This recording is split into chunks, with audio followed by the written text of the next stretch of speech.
Mount Everest. It's no longer just a mountain, it's become everyone's go-to metaphor for a significant challenge. It's the Mount Everest of ice cream sundaes. The Everest of bar food. The homemade tater tot. Right, Adam is 20 minutes in and he has 2.5 dozen left. This oyster tower is my Everest. Is it? Because it really shouldn't be. When you host a show called Man vs. Food, living past 50 with your original heart should be your Everest. Everest was first summited in 1953 by Sir Edmund Hillary and Tenzing Norgay. Before then, it had seemed an almost impossible feat. But as you may have seen on the news recently, since then, climbing Everest has become dangerously popular. On top of the world, a deadly climbing season growing more dangerous. At least 11 killed, including 3 Americans. New video this morning of that line to reach the top of the world. Climbers stood in freezing conditions waiting to get to the peak, and allegations that some were pushing and jostling for photographs on a space roughly the size of 2 ping pong tables thousands of meters up. Holy shit! The only thing more dangerous than jostling for photos on a mountaintop the size of 2 ping pong tables is jostling for photos on 2 actual ping pong tables. 11 deaths at Delta Chi House this year, 9 of them sad. Now, climbing Mount Everest has somehow gone from being a rare feat of extraordinary skill to something that looks like the line at Trader Joe's. The mountain now gets littered with trash. A clean-up expedition just this year brought down over 24,000 pounds of garbage. And that's not all. There's also a lot of human shit up the mountain, which, thanks in part to climate change, is now sliding downhill in what's been called a fecal time bomb, which, by the way, is a phrase that really should be printed on every baby onesie because it's cute and it's accurate. So tonight, let's look at what is causing these issues, how Everest's climbing industry operates, and how we can potentially make things safer. And the first thing you should know is there's actually nothing new about this overcrowding problem. Just look at this eerily familiar story from 2012. These are images from high up on Everest. The path to the peak clogged with climbers, as many as 200, gambling with their very lives. Yeah, it turns out Everest is just as ridiculously popular today as it was 7 years ago. And there's just not many things that you can say that about. It's basically Everest, Rick-rolling, and that's about it. Now, there's actually a number of reasons that explain the persistence of the crowds at Everest, as this Sherpa explains. Never gonna give you up, never gonna let you down, never gonna run around and desert you. It's still fun! You didn't see it coming, and it's still fun. Now, one reason for overcrowding is that you can't actually climb to the top of Everest whenever you like. There is one major summiting window which lasts about 10 days in May. And in some years, like this one, bad weather shrinks that time down to just a few days, which was fine when climbing Everest was relatively rare. In fact, for the first 35 years after Hillary and Norgay, there were a total of just 260 ascents. But the 1990s saw the advent of commercial expeditions, with clients paying for mountain guides and Sherpas to help them up the mountain, causing that number to explode to over 1,900 by 2003. And there's now been over 9,000 successful summits. And with that many people going up, you might think it's hard to stand out, but some have bent over backwards to make their climb unique, from the oldest to get to the top, to the youngest, to all this nonsense. If they succeed, Ben and Shauna will be the first Canadian couple to make it to the summit of Everest together. In 2001, Stefan Gatt was the first person to snowboard off the summit, while husband and wife team Bertrand and Claire Roche became the first people to fly off the top in a paraglider. It's 5:40 a.m. and Rod's reached 29,028 feet, the highest point on Earth. But he's got one more goal: to make the world's highest ever cell phone call. Wow! Nice work, Rod. The highest ever cell phone call. That's incredible. Or it would have been, but unfortunately, Rod had AT&T, so the phone call never went through. I got you! I got you, business daddy! I got you so good! You know what? If I could actually get serious for a moment, there is something I've been meaning to say. I know I give you a hard time, business daddy, but the truth is, you're the only business daddy I have. And I know that you just want what's best for me. I'm sure it's not easy having me as a business boy. And I probably don't say this as often as I should, but I love you, business daddy. And I hope that we never lose that special connection we have. I guess what I'm trying to say is, I'm so glad our connection isn't on your wireless network, because it's absolutely terrible! I did it again! I got you, business daddy!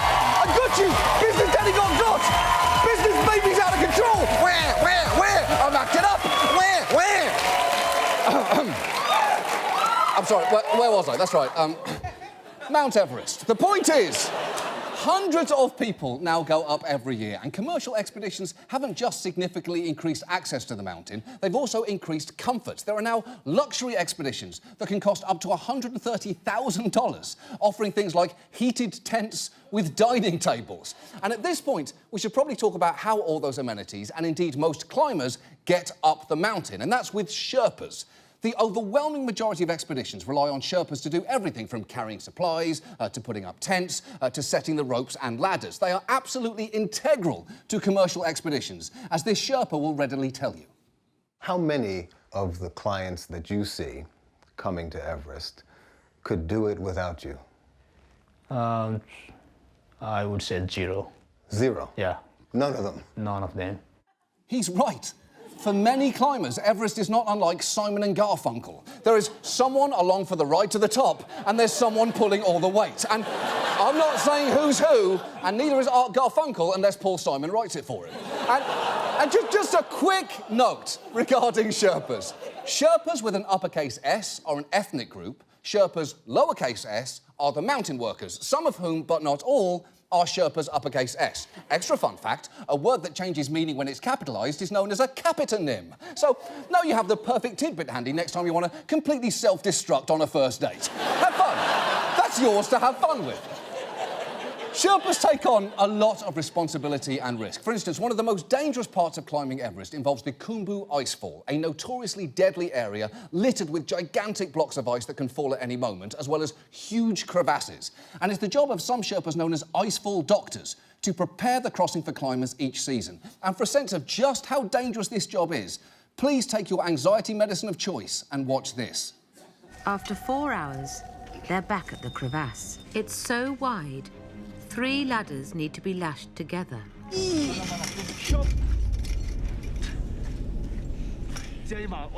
The first crossing is always the most dangerous. The risk is the unsecured end will collapse. Temba knows that the icefall doctor he replaced died the previous year on this mountain, down a crevasse.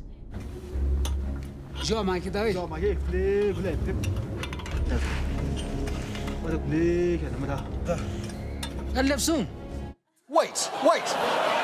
Don't get scared. The fuck are you talking about? That is very scary. Fear is the body's natural response there. That doesn't help. It's like telling someone, don't get thirsty, or don't be cold, or don't sneeze every time you see this photo of Justin Long. Why are none of you sneezing? You're being weird. Take that down. Now, I do know that I cut that clip off there, and you're probably worried about whether he made it to the other side. So let me just show you the end of that clip, because it's absolutely amazing. Never gonna give you up, never gonna let you down. I got you again! It's still fun. Rick still got it.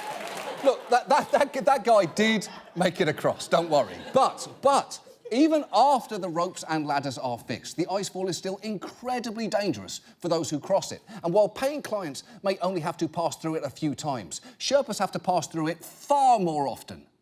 Time spent in the icefall is borrowed time, because the more time you spend in it, the more likely you are to be buried alive. On each expedition, as their clients sleep in heated tents, the Sherpas have to carry the tourists' gear through the icefall not once or twice, but about 40 times. 40 times as baggage porters through this valley of death. 40 times? That seems like between 39 and 40 too many times. And it really puts their customers' achievements in a slightly different context. If your friend ran a marathon, but only because someone else ran 1,000 miles back and forth, bringing them Gatorade and carrying a dining table, you might not cheer quite so hard at the fucking finish line.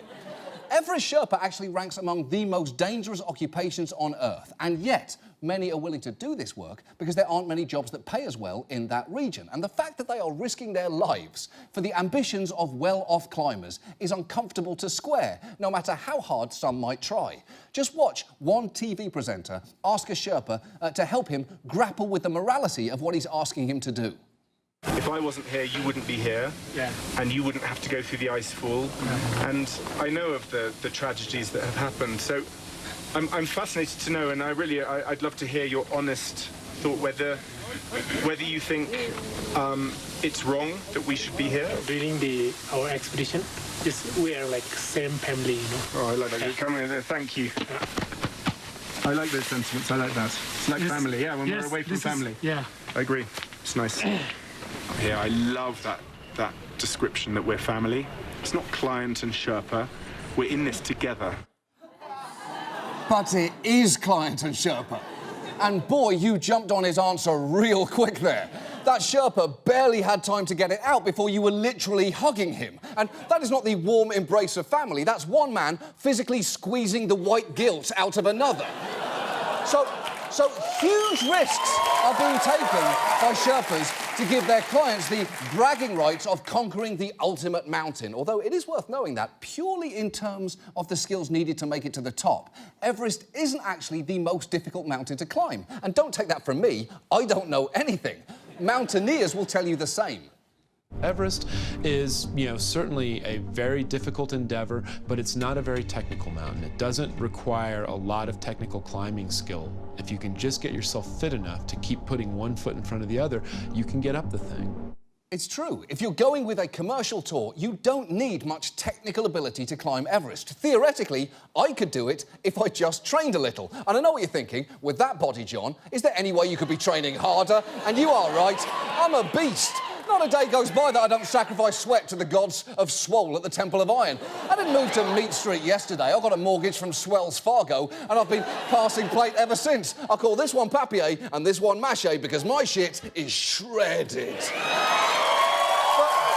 But while Everest doesn't require much technical skill, inexperience can still be deadly, especially as you near the peak. Climbers on Everest can experience something called summit fever. They just want to get to the top, not considering whether they'll have enough energy to get back down. And it can be hard to make good decisions up there. The area above 26,000 feet has only 30% of the oxygen that there is at sea level. It is called the death zone.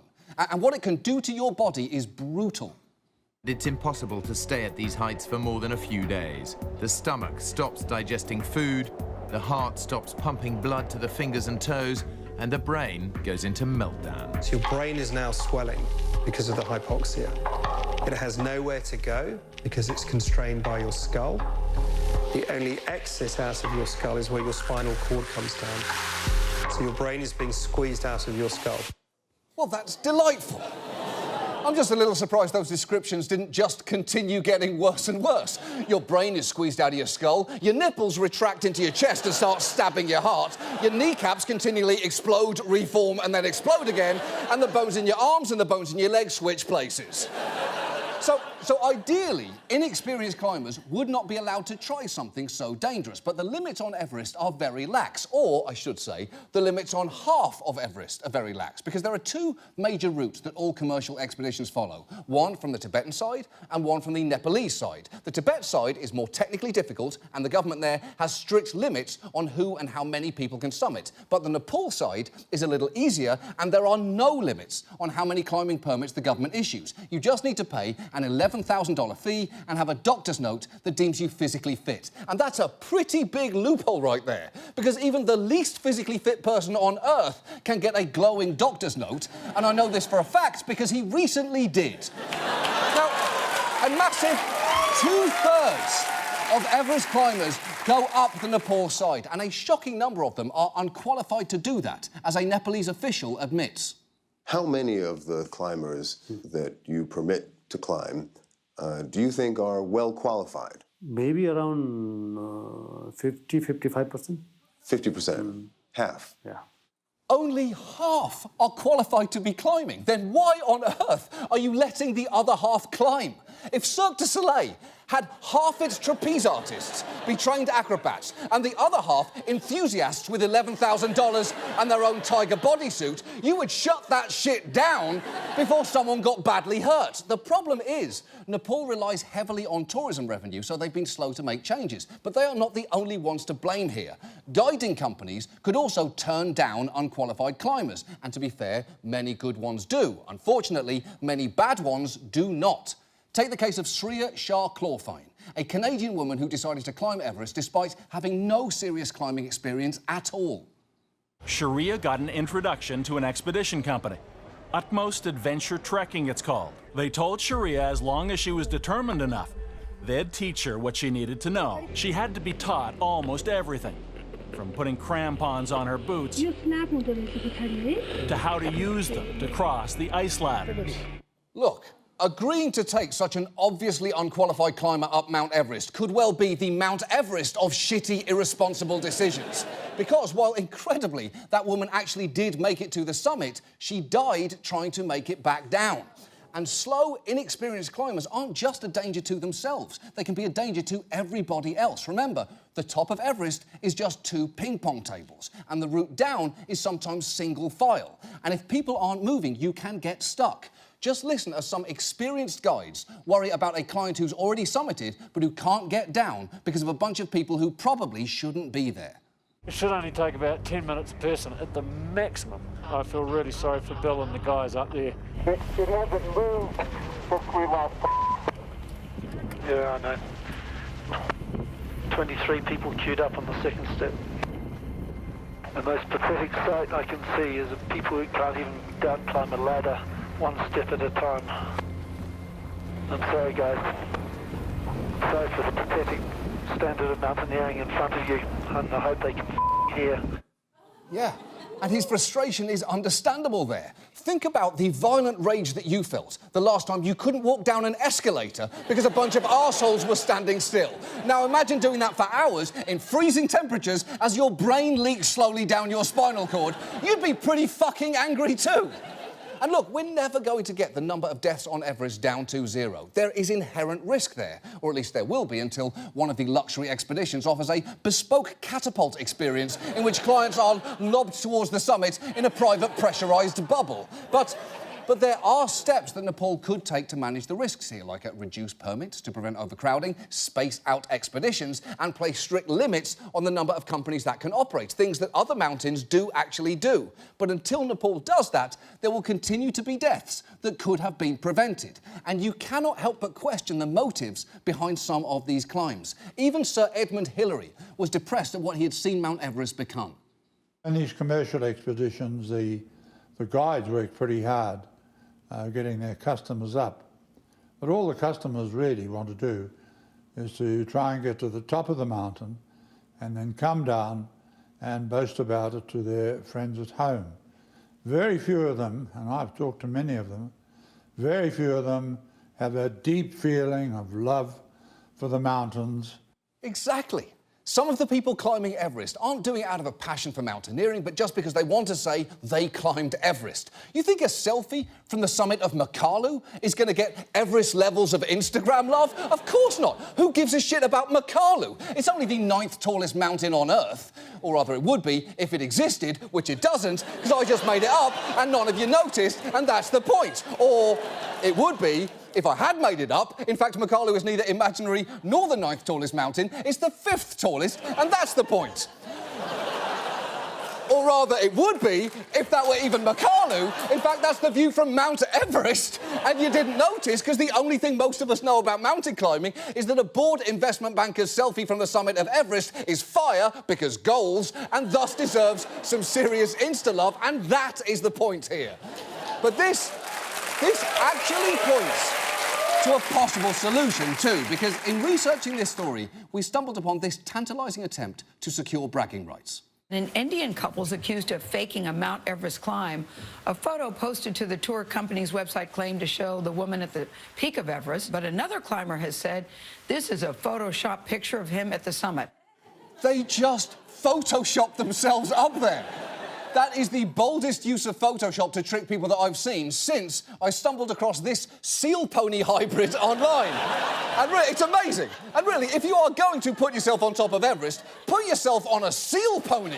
It's better. It's just better. And look, the more you think about it, the more brilliant this idea becomes, because if it is just a summit photo that you want, faking it is probably the most ethically defensible way to get it.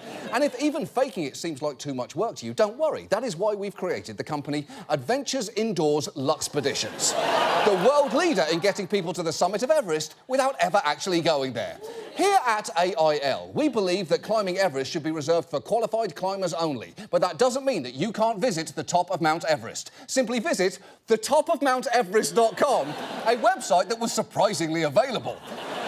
Once you are there, you'll be asked, would you like to climb Mount Everest? Simply click yes, and you can then insert a picture of yourself, either alone, with friends, or even a pet, onto the top of Everest, all without posing any risk to yourself or others. Our fatality rate is close to 0. Not too bad for the oldest Photoshop expedition out there, operational since earlier this week, 2019. Plus, we know everyone wants an arbitrary world record attached to their climb, so you can also customise your photo with your personal first, like this one, of the first twin babies to summit Everest.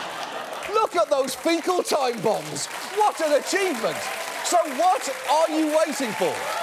Climbing Mount Everest has become an industry with blood on its hands. But no one can deny it's one of the most striking photos you can have of yourself. So, please, join me in embarking upon the Mount Everest of Instagrammable moments and visit thetopofmounteverest.com.